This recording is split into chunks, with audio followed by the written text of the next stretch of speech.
Hi mga ka-Alex World! Magandang araw sa inyo lahat.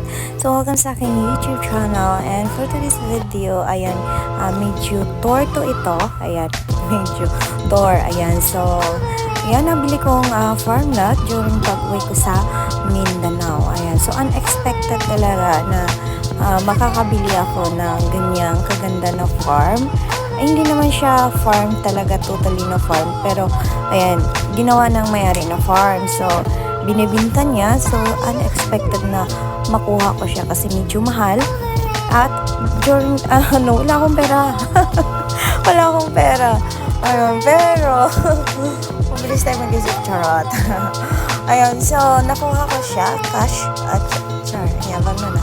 Ay, hindi, joke lang. So, pero, sobrang nakakatawa din talaga na makukuha ko niyan kasi sobrang ganda ng area na niyan. So, ano lang siya, malapit sa highway, along the road lang talaga siya at medyo mataas yung lugar, as in, makikita mo yung view ng nasa baba at ang makikita mo na view dyan is yung napakalawak na mga lupain.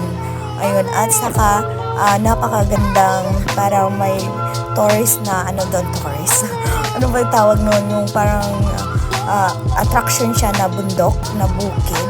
Yan, sobrang ganda niya at sobrang nakaka-relax talaga. So ngayon, farm pa yan. Ayan, may mga saging yan na tanim. At may mga bunga na, yung exported na, pang-export na saging. Ayun, yan ang mga product doon at saka malakas ang ganong kitaan. Pero bala ko talaga, gawin ko yan soon pag may pera na ako kasi sobrang gusto ko yung lugar.